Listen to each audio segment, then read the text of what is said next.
مردم خیلی نقاب میزنن. یعنی این نقابی که روی صورت آدم هاست داره منو شکنجه میده. سلام. ویدیو قبل من ولاگ بود و الان حدوداً بکنم 6 ماه گذشته از آخرین ویدیوی من. زیاد اتفاقات افتاد که همه میدونیم چی شد، نیاز به گفتن من نیست. توی این مدت من خیلی تغییر و یه سفر به درون داشتم و یک سری اتفاقات افتاد و یک سری کشفیات درباره خودم داشتم. حالا کم کم به اون کشفیات میرسیم، ولی یک چیزایی هست که من باید بگم و اولین چیزی که میخوام بگم اینه که یک سری اتفاقات تو این مدت من دیدم و اذیتم داره میکنه. اینه که مردم خیلی نقاب میزنن. یعنی این نقابی که روی صورت آدم هاست داره منو شکنجه میده، جوری بگم بهتره. روی صحبت من فقط خانوما نیستن، یعنی فکر نکنید من از این دخترم که الان میخوام فاز فمینیستی بگیرم و صحبت فمینیستی کنم و اینا، نه اصلا. من مخاطبم همه آدمان، زن مرد، حتی اونایی که هویتشون رو نمیدونن چیه، نمیدونن زنن مردن یا مردن میخوان زن باشن، زنن میخوان مرد باشن. صحبتم با همه است.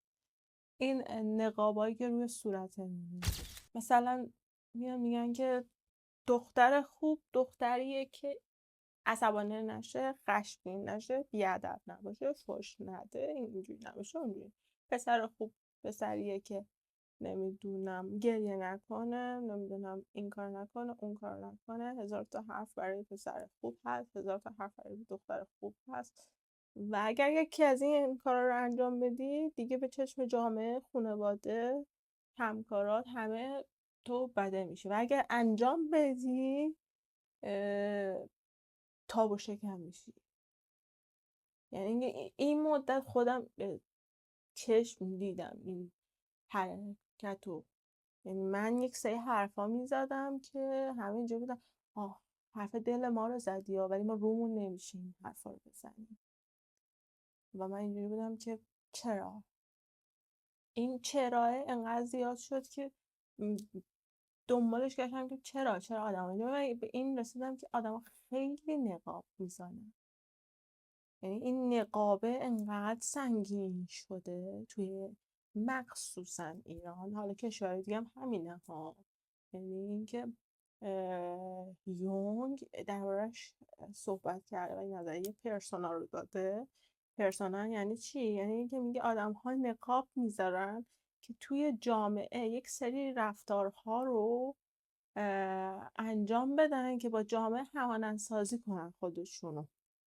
خب برای حفظ امنیت خودشون و حریم خودشون. ولی این پرسونا انقدر زیاد میشه که آسیب زننده میشه و میشه نیمه تاریک وجودشون.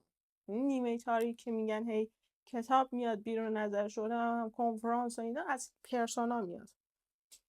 این نقاب، تو آقا هرچی هستی، اگر تو یه اخلاق بدی داری اشکال نداره که تو اونو هی مخفیش کنی.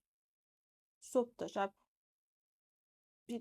چه میدونم، صبح تا شب تو میخوای جلوی اونو بگیری. خب جلوی اون اخلاق بقیه رو بگیری. مثال من آدم عصبیم، خب هی جلو عصبانیت رو میخوام بگیرم، هی جلو عصبانیت رو میخوام بگیرم. بعد یه جایی به شکل خیلی وحشتناکی میزنه بیرون و دیگه اونجا دیگه نمیتونی کاریش کنی. ولی تو اگر که حساب شده با هوش هیجانی درست جاهایی که باید عصبانی بشی و نترسی از این که مردم درباره تو چه فکری میکنن. هم هوش هیجانی تو داشتی هم که نقابی نزدی، هم که به خودت آسیب نزدی. من آدم میشناسم عصبانیتش انقدر تو خودش میریزه که یه جایی که عصبانی میشه مثلا ماشین رو انقدر تون میره که تصادف کنه که با یکی دعوا کنه بزنه، حالا اون تو اون دعواه یا میزنه دیه باید بده یا بزنه بکشه یا هزار داستان. خب چرا؟ وقتی تو مثلا چه میدونم خالت دایید عمود یه حرفی بهت میزنه عصبانی میشی، خب بهش برگرد مثلا این کار تو زشت بود انجام میدی، من عصبانی ام دستت، برای اینکه زشت بزرگتر از توه این کار رو انجام میدی، خب یه جا بدتر میزنه بیرون. مردم به همه چی تو کار دارن، حتی نقاب برای کار کردن تو هم میذارن. تو برو سر کار، تو برو کارمند شو، تو برو نمیدونم این کارو بکن، چرا کار این شکلی نمی کنی، چرا کار اونجوری انجام میدی. این هم نقابه دیگه، یعنی تو مجبوری یه سری کارا رو بکنی که دوست نداری.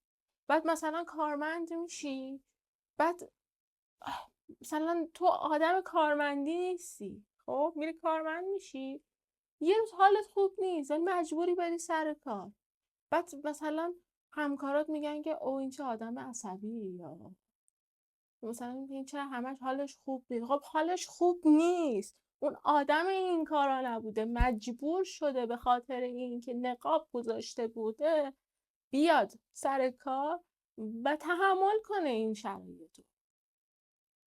تو وقتی خودت نیستی، خودت کاذبتی، یک نظریه هستش که یک روانکاو دونالد دینکات اینو اومد گفت وقتی بچه ها تو بچگی، برمیگرده به بچگی، پذیرفته نمیشن اون چیزی که هستن و میخوان هی خودشونو خوبه نشون بدن که تایید خانواده رو بگیرن، خب خود واقعیشون رو قایم میکنن و همینجوری بزرگ میشن و برای تایید گرفتن دیگران زندگی میکنن و این خود کاذب باعث فرسودگی عاطفی میشه. یعنی چی؟ یعنی اینکه تو خودت نیستی، دائم داری نقش بازی میکنی. این مغز 20 صاحب فرسوده داره میشه، این مغز کم میاره، این مغز یه ظرفیتی داره، یه ورک اسپیسی داره. تو داره صبح تا شب داره نقش بازی میکنه دیگه، برای کارهای دیگه جا نداره، خلاقیت جا نداره، برای تمرکز کردن جا نداره، برای کارهای مختلف جا نداره. خب جا نداره. تو فکر کن مثلا توی گوشی 1 ترابایت، خب 1 ترابایت تو فیلم ریختی، چون تو بازیگری دیگه، نقش داری بازی میکنی، خودت که نیستی.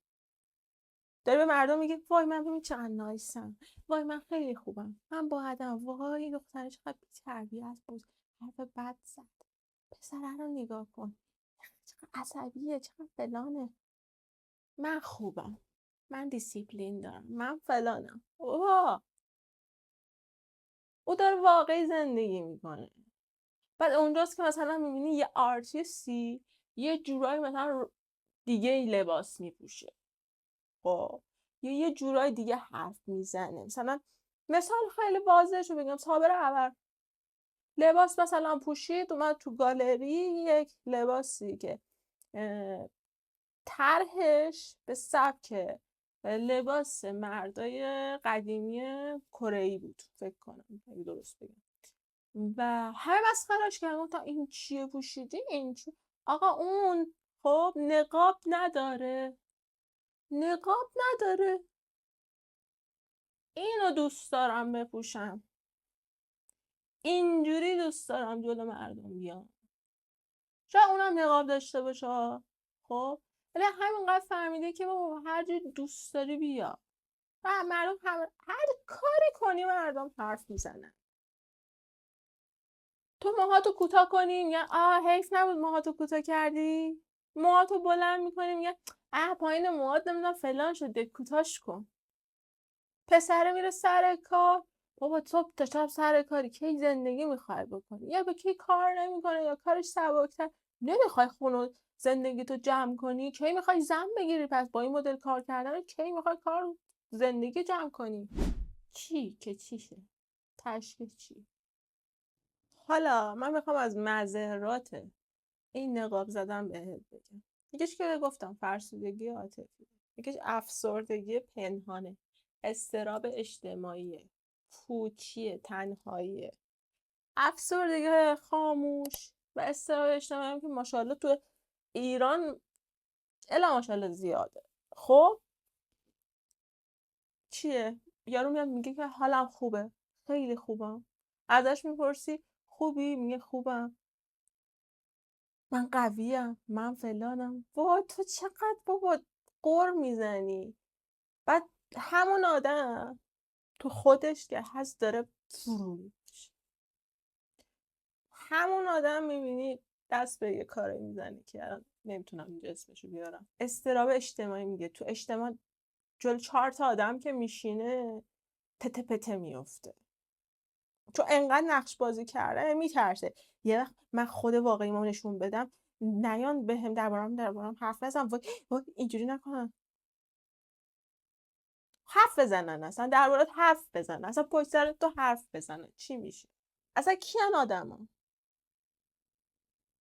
خیلی مهمن، نون و آبتو میدن، اصلا نون و آبت هم بدن.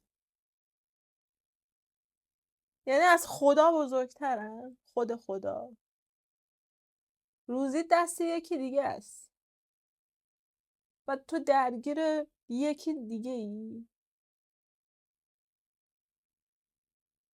حالا میرسیم به بحث کائنات و اینا رو تو ویدیوهای بعدی، ولی چرا تو باید اضطراب اجتماعی، افسردگی، فرسودگی، همه اینا رو بگیری که تاییدیه بقیه رو بگیری؟ آفرین، باریکلا، چه پسر خوبی، چه دختر خوبی. واقعا چرا؟ منم اینجوری بودم منم همین آدم بودم. فکر نکنی مثلا منم این آدم نبودم. منم همین بودم. من اصلا میخواستم ویدیو ضبط کنم. خب سالهای قبل ویدیو میخواستم ضبط کنم، میترسیدم دوربین حرف بزنم، نکنه یکی دربارم یه چیزی حرف بزنه، نکنه فلان. الان میگم گوره بابا، همه من باید این ویدیو رو ضبط کنم. مورد آخر، پوچی، تنهایی. انقدر نقش بازی کرده طرف. وقتی توی جمعه، تو جمعه زیادم ممکنه باشه، دوست و رفیقم زیاد داشته باشه، ولی چون خودش میدونه که نقش داشته بازی میکرده، میگه که اینا منو دوست نداره، اینا خود واقعی من دوست نداره. اینا اگه خود واقعی منو میشناختن دوست هم نداشتن که. اینا اون آدمه رو دوست دارن، منو دوست ندارن. منم اینجوری بودم، منم نقش بازی میکردم. منم برای اینکه کسی آدما دوستم داشته باشن نقش بازی میکردم و یه جایی این قضیه رو قطع کردم و آدمام با من رابطهشون رو قطع کردن. خب به درک. خب به درک. میدونی چی میشه وقتی که تو ارتباطات رو قطع میکنی با آدمایی که داشتی باشون نقش بازی میکردی؟ مثل تئاتر دیگه، زندگی مثل تئاتره.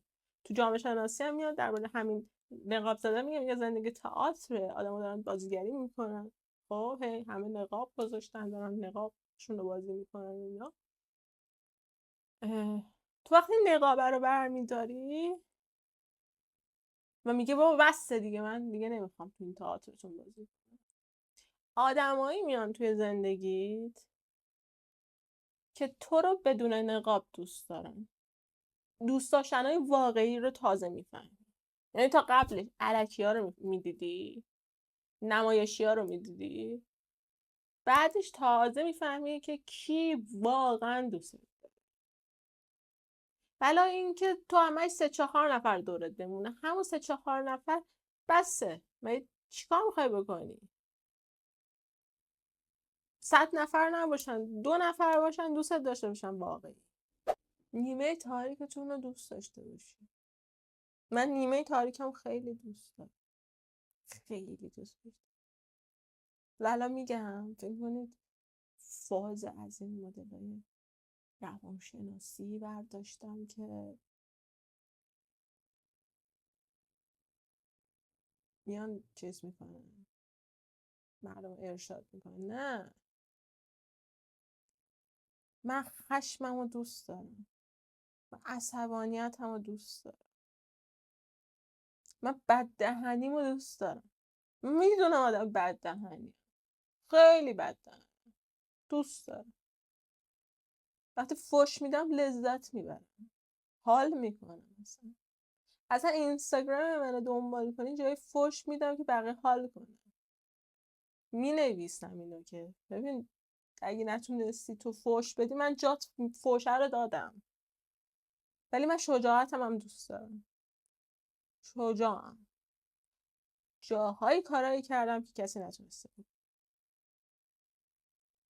اونم هست. خودمو کمباین خودمو دوست دارم. یعنی یه جایی مهربونیم هم دوست دارم، یه جایی عصبانیتم هم دوست دارم، خشمم هم دوست دارم، بی اون فوش دادن رو دوست دارم. توی روانشناسی آدمایی که نقاب ندارن رو بهشون میگن آدمای اصیل. تو روانشناسی مثبت‌گرا هم هست، تو روانشناسی هم هست. و میگه آدمایی که اصیل هستن چند تا ویژگی بارز دارن که عزت نفس پایدار دارن. یعنی چی؟ یعنی عزت نفسشون با تعریف و تمجید یا تخریب کسی از بین نمیره. خب میدونن که این وجود ارزشمنده. حالا یه نفر تعریف میکنه ممنون مرسی، یکی تخریب میکنه خب حالا یه چی، من که تخریب میکنم، من تاثیر نمیذارم. EQ بالاست، این رب به EQ داره، EQشون بالا میره وقتی نقاب نداره. کنترل دارن رو احساساتشون. یعنی چی؟ یعنی این که میدونن احساساتشون رو کجا استفاده کنن. خب احساسات هم خشم دارن، هم عصبانیت دارن، هم خنده دارن، هم ناراحتی دارن، هم غم دارن. همه احساساتو دارن. خب ولی میدونن که کجا استفاده کنن ازش. مخفیش نمیکنن، بروزش میدن ولی سر جاش، اندازه. تاباوری بالا تو بحران. استرس رو خوب میتونن کنترل. یعنی یهو به هم نمیرزن یه اتفاق بدی بیفته. یکی از موهبت‌های خوب نقاب نداشتنه. به هم نمیریزی وقتی یه اتفاق بدی میفته. اونقدر یهویی بالا پایین نمیشی، چون انگار بدنت آماده است. روابطشون عمیق‌تره. چون نقاب ندارن یاد میگیرن که روابطشون عمیق‌تر بشه. یعنی یادت باشه وقتی 2 نفر نقاب ندارند رابطهشون عمیق و پایدار میشه. وقتی 2 نفر نقاب با هم تو رابطن، حالا دوستی، رابطه از هر چی هست، این رابطه پایداریش پایینه، عمق نداره اونقدر، چون همدیگر نمیشناسن. خود تخریبی ندارن. هی نمیشینن بگن که من بدبختم، من بیچارم، من زشتم، من فلانم. خودشون رو دوست دارن، خودشون رو میپذیرن، همین که هستن پذیرفتن، چون نقابی ندارن. یه همینیم که هستیم، همین. وقت نقاب سنگین میشه روی صورت یا کلا یعنی روحت نقاب سنگین میشه،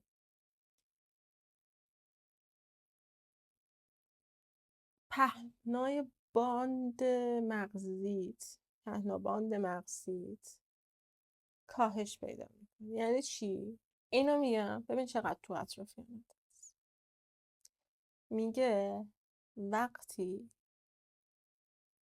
تو تمایل داری که دائم نقاب داشته باشی،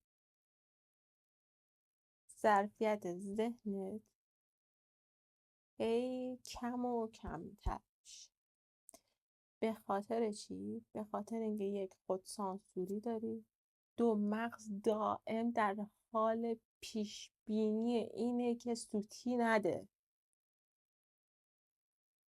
خب پس 24 داره مغز کار میکنه و مغز خسته است و دیگه نمیتونه کارهای خلاقانه انجام بده. یعنی بخوام واضح تر بهت بگم، یعنی که مغز داره مثل دزد و پلیس داره رفتار میکنه. خب داره هی میگه که این کار انجام نده، این نکن سوتی بدی، نکن سوتی بدی، نکن سوتی. بعد مغزشون درگیر این مسئله است. خب تو خلاقیتت از بین میره، تو دیگه تمرکز نداری. اینو یه بار گفتم قبلا، من دوباره دارم میگم. و اینکه هوشت میاد پایین. از همه بدتر ضریب هوشیت میاد پایین، بهره هوشیت میاد پایین، EQت میاد پایین. خب شاید IQ داشته باشی ولی EQت میاد پایین. چقدر الان ما زیاد شده این مسئله.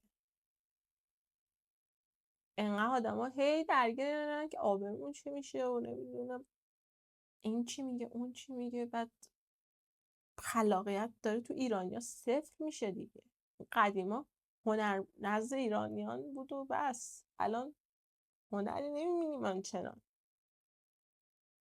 هی بسته شدن، اینو نگو اونو نگو، این کارو نکن اون کارو نکن، اینجوری باش. تش شدیم. آدما با نقاب دارن زندگی میکنن و یک زندگی خطی روتین و بدون خلاقیت. برداشتن نقاب شجاعت میخواد و پاداش این شجاعت آرامش و صلح درونیه. ویدیو رو تمامش میکنم. دوست داشتید لایک کنید، سابسکرایب کنید، نظرتون رو برام کامنت کنید. تا ویدیوی بعدی، خدا.